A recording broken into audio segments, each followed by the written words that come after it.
قرآن و حدیث کی روح سے اس بات میں ذرہ برابر بھی شک نہیں کہ عید میلاد بدعات میں سے ایک بدترین بدعت ہے۔ بہت سارے لوگوں کو یہ غلط فہمی ہے کہ قرآن و حدیث میں اگر عید میلاد کا حکم نہیں تو اس کی ممانت بھی نہیں۔ حالانکہ یہ غلط خیال ہے، کیونکہ عید میلاد کی ممانت اور اس کا باطل ہونا قرآن و حدیث دونوں میں موجود ہے۔ لیکن قرآن و حدیث کی یہ دلیلیں دیکھنے سے پہلے یہ بات ذہن نشین کر لینی چاہیے کہ قرآن و حدیث میں بعض چیزوں کو عام طور پر باطل قرار دیا گیا ہے اور کسی خاص چیز کا نام نہیں لیا گیا۔ لہذا یہاں یہ نہیں سمجھنا چاہیے کہ اس کی ممانت قرآن و حدیث میں نہیں ہے۔ مثال کے طور پر پوری امت اسلامیہ کے نزدیک کافر قرار دیا جانے والا مرزا غلام احمد قادیانی، اس کا نام قرآن و حدیث میں کہیں بھی نہیں، لیکن اس کے باوجود بھی پوری امت کا ماننا ہے کہ قرآن و حدیث کی روح سے قادیانی کی نبوت باطل ہے، کیونکہ قرآن میں جو یہ کہا گیا ہے کہ آپ صلی اللہ علیہ وسلم خاتم النبیین ہیں، یعنی آپ صلی اللہ علیہ وسلم کے بعد جو بھی نبوت کا دعویٰ کرے گا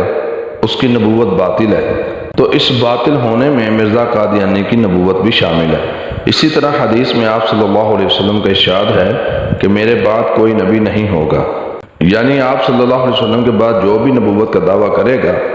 اس کی نبوت باطل ہے، تو اس باطل ہونے میں قادیانی کی نبوت بھی شامل ہے۔ ٹھیک اسی طرح عید میلاد بھی قرآن و حدیث کی روح سے باطل ہے۔ اللہ تعالیٰ کا ارشاد ہے،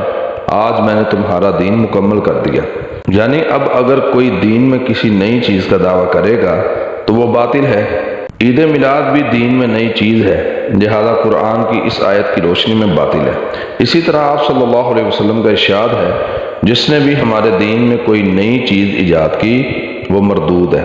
اور عید میلاد بھی دین میں نئی چیز ہے، لہذا اس حدیث کی روشنی میں باطل ہے۔ اور مزید یہ کہ اللہ تعالیٰ کا بھی یہ ارشاد ہے، اللہ اور اس کے رسول سے آگے مت بڑھو، یعنی دین میں جس عمل کا حکم اللہ اور اس کا رسول نہ دیں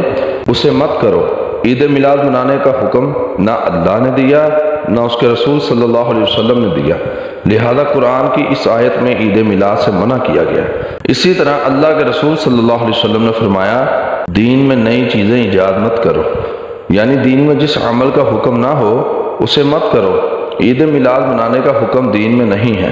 لہذا اس حدیث میں بھی عید میلاد سے منع کیا گیا۔ اس تفصیل سے معلوم ہوا کہ عید میلاد قرآن و حدیث کی روشنی میں باطل اور ممنوع ہے، لہذا اب یہ غلط فہمی نہیں ہونی چاہیے کہ عید میلاد منانے کا حکم نہیں ہے تو اس سے منع بھی نہیں کیا گیا، کیونکہ قرآن و حدیث سے اس کا باطل ہونا اور اس کی ممانت پیش کی جا چکی ہے۔ واضح رہے کہ جہاں تک رسول اکرم صلی اللہ علیہ وسلم سے محبت کا تعلق ہے تو اس سے کسی کو انکار نہیں، بلکہ حدیث رسول صلی اللہ علیہ وسلم کے مطابق ہمارا عقیدہ تو یہ ہے کہ کوئی بھی شخص اس وقت تک مومن نہیں ہو سکتا